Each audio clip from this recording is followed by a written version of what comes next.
Welcome to the Craft of Coaching podcast, where we dive into what it truly takes to become a skilled, confident life coach. I'm your host, Kate, head of the CLCC, or Certified Life Coach Collective, an ICF-accredited Level 1 coach training program.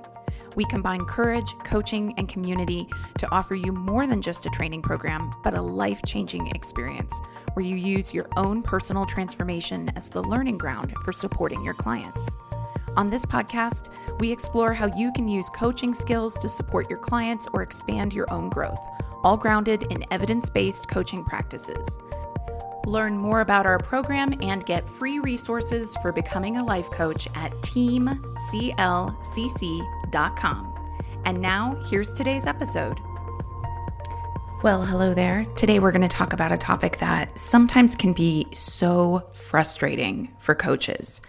And it is when you, the coach, can see the direction that would probably be in the client's best interest and the client isn't ready.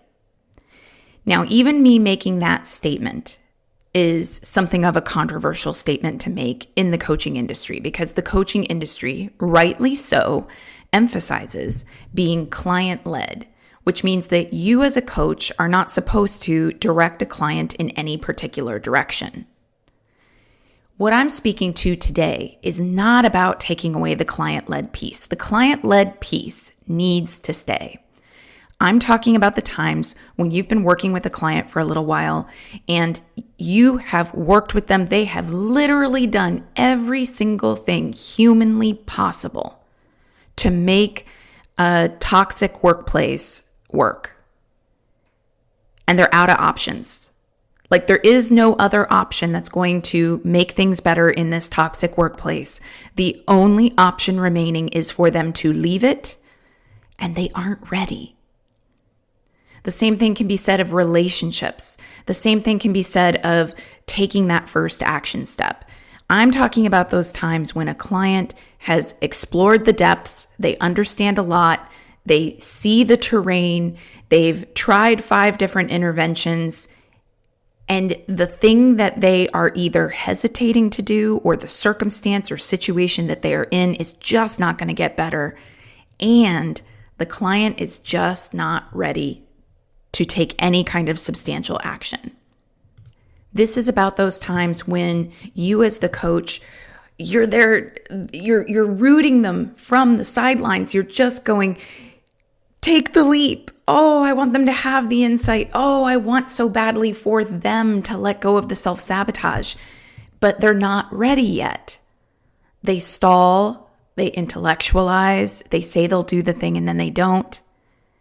And the most important thing for you to be thinking about when you feel that impetus where it's like, oh, you want it for them so badly, but they're not ready, is that if you're not careful, your own urgency can override their agency. So today's episode is about exactly that. What to do when you want something for your client more than they do, and how to coach them in a way that honors their timing, honors their pace, honors their process. And that's without going into hand-holding or pandering to stuck spaces because you want to be nice. That's without getting trapped into the fix-it role. It's definitely without going into a space of quote unquote firing the client or labeling them quote unquote uncoachable. I've talked about this in other Craft of Coaching episodes. I don't believe that clients should be labeled uncoachable when they are experiencing resistance. And all you got to do to understand what it's like to be in that space is to just think of yourself, because we have all been in those places before where we knew the relationship was not working out, but we kept going back. We knew that we were people-pleasing and saying yes when we meant to say no yet again, and the word yes just like pops out of your mouth.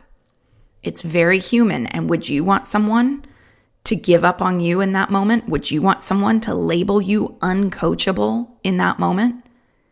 No. I would imagine what you would want would be for someone to have an honest conversation with you about what's coming up. So let's get into it a little bit more. First, I want to start with the frustration of wanting it more than your client does. I'm going to start here because there are times where this can be frustrating or hard to sit with, and I want to be really real about that. Coaches are not robots. You're not sitting here caring about your client, really hoping that they see all that they're actually capable of and feeling nothing when they keep not choosing to go in the direction of what they really want. You're watching someone repeat the same pattern. You can see how they're keeping themselves stuck. And sometimes it might activate something in you.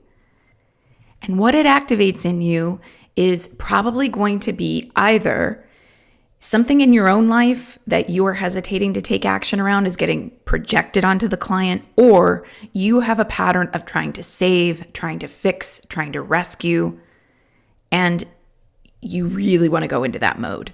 You really want to just say it and say, hey, leave that loser. Stop, this job is toxic. But if you do that, you are not respecting the client's process. So it's so common. The client says they want to change, but they resist every step that would get them there. You're not imagining it, but that doesn't mean you push a client over a line that they aren't ready to cross. So what's really happening here? I want to talk today about the psychology of readiness. Client readiness is rarely about willpower. We often talk about it that way, like you have to be strong enough to face what you need to face. You need to step up to the plate and just, grit your teeth and get through it. Those are evoking willpower. But really, client readiness is often about a sense that my identity is safe. When we make these big moves that are really scary to make, it's because it nudges up against an identity that we've held. Sometimes an identity that we would like to let go of, other times an identity that we don't want to let go of. It is very common, for instance, for someone who is contemplating getting a divorce to struggle with the idea of getting a divorce, even if they know the relationship is not working, because they don't want the identity of, I'm a divorcee. They don't want the identity of telling people who say, oh, are you married? I'm divorced. So there's this sense of identity safety. You can see this in jobs too. Someone who's considering quitting their job or going into a different career, what do they tell people when people say, what do you do for a living? Which is a very common question in the United States in particular. I've been told that it's not so common in other countries, and in fact can even be considered rude if it's an early question in other countries. But in the United States, it's just very common. And if you are knowing that you're about to answer that question and people are going to say, oh, yeah, you're a project manager, right? And then you're sitting there faced with this moment of needing to describe for them, actually, I was a project manager and now I'm trying to be an artist. And the next thing somebody's going to ask is like, oh, really? Are you making money at that? Again, in the United States, this is pretty common. In other countries, that might be considered too forward. But I really do believe that actually people, especially with an artist, are asking that question not because they want to know how much money you make, but because they think it's really cool if you're making money as an artist, because I think a lot of people secretly want to be money-making artists. So there's this identity that comes up for people where they don't want to think of themselves as having shifted into a new identity. Also, with putting something down that someone has put a lot of time and effort into, there's a sense of, I don't want to be a failure. And even if, of course, you as their coach wouldn't see them that way, and even if they have the most loving and supportive friends and family who would not see them that way, maybe they will see themselves that way. Bottom line is this: when clients aren't moving, they're often protecting something. And that resistance to making a change is a defense. Like I said, sometimes against feeling like a failure, sometimes against confronting grief and loss. Sometimes it's about letting go of a role that they've always had. And it's really hard to just be in that wide open space of, I don't know who I am anymore. So we have to stop taking not ready as meaning not motivated. They are two different places. And this is actually something that I talk about in my new course called Undercurrents. Undercurrents is an advanced coaching course. It's self-paced, but it is ICF approved for continuing education units. And it is all about how we do those advanced level coaching skills. These are the moments, right? When your client has turned over every stone, and even though they understand all the things and they know what a best practice would be, or they know what it is they really want, they're still not choosing it. And these are the types of things we get into in the Undercurrents course, and you can learn more about Undercurrents over at teamclcc.com. But this is a core principle in the Undercurrents course, which is that readiness is a somatic experience. It lives in the body, not just the mind. And that's why coaches need to learn to recognize defenses and resistance and hesitation and find ways to collaborate with the client to explore those states, not bulldoze through them or past them. There's this line that coaches are needing to walk between being an invitation for change and being the one pushing for it. One of the hardest truths for coaches to accept sometimes, because you are empathetic and you do care about your client's process, it's that you don't get to decide the pace of someone else's change. So what do you do to be that invitation? Well, you can name what you see with kindness. That might sound something like, I noticed that over the course of the last several months, we've been talking about all the different things that you've been trying to change in the workplace. And you might even name some of those things. And I'm wondering if there is anything else that you can think of, any stone that you've left unturned, anything you haven't explored. And then when they say, no, there isn't anything, naming it and saying, I'm noticing that you have done every single thing you can to change this situation, and it is not changing. So now I'm wondering what you are ready to change. You can offer reflection without making a demand. That's an example I just gave in what I just said. It's inviting someone to reflect on, hey, if everything around you is not changing, the only variable left is you. What do you want to do? You could also ask your clients to reflect on what their somatic experience is when they're thinking about changing. You could do work with them to help regulate their nervous systems, to help them to be more mindful and grounded in the midst of a big change while they're contemplating a big change. What you can also do is you can hold the vision even when they don't. That's different than pushing or pressuring. Holding the vision even when they don't looks like a very transparent moment in a coaching session where you say, okay, I'm hearing so clearly that you're not ready yet. And I really want to support you in saying that it's okay to not be ready. I've been there before. I've sat with a lot of clients who aren't ready yet. And if you're not ready, I see my job as holding the vision. And when you are ready, you let me know. Invitation keeps the power in the client's hands. The idea is that whatever it is that you're asking, the questions are opening a door, and they're not a confrontation invested in calling someone out. They're a confrontation that is coming with kindness. This is something we talk about in the Certified Life Coach Collective Training Program, CLCC program as well. And it is definitely something you'll learn about in Undercurrents, because what you're trying to do in those moments is you're trying to be real and model courage, but you're not centering yourself. And by the way, in Undercurrents, we bring this in with scripts and sentence feeders, starting off a sentence that you can give to a client to help them contemplate some things. There are sample sessions where you're going to learn how to hold this tension. Undercurrents is, like I said, it's an advanced coaching course. It's self-paced. You get continuing education units once you've completed the course with the International Coaching Federation, who has approved all of the content. And it is really about how do you take your coaching to the next level. Now, when is it time to let go for real? Because I can see and have experienced myself, though it has been very rare, times when It is not the right moment for coaching. If a client isn't ready, they keep saying they want something, but they don't act. It's been going on for a while. You reflect that back gently. It's not a reprimand, just an invitation.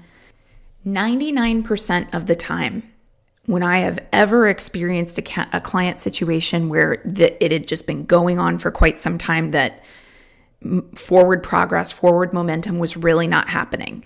And when I say forward progress and forward momentum, I'm not talking about goals and KPIs and stuff like that. I'm talking about like progress in the sense of the client is not coming to greater self-awareness. The client is not willing to explore hesitation, stuckness, things like that. If it gets to the point where that has been really, really pervasive, I like to have a conversation with the client about what they see as the value of coaching for them in that moment. I want to hear their perspective on why they're continuing to have sessions and we continue to talk about the same things over and over, and they don't want to go deeper to explore what's underneath it. They don't want to take action. It's like just making the same commitments to take action or things of that nature, but nothing's really moving. The client might say in those moments, I really just want someone to talk through these ideas with. And if that's what they want to use their coaching time, that's actually something that I'm up for. I don't have a lot of judgment about how someone wants their process to be. And I have definitely been myself in a season where I knew I was not ready to take action, and talking about things with someone was a helpful part of me getting clear about why that was, even though that wasn't really the intended focus of the discussions. At the same time, one time that I can think of, a client did say, actually, I've been kind of thinking that maybe I want to take a step back from coaching. And that was the better choice for both of us. It was totally okay. It was totally okay. And if you think about it, if someone is not really ready for coaching, you probably don't feel great about accepting their money or reserving time on your calendar to coach someone who's just not really in it. And they aren't feeling great about the process. That's not great for them. So if someone's really, in your estimation, just not working with the coaching skills that you are trying to provide and it's just going nowhere, start with asking them what they see as the benefit or value of your coaching sessions.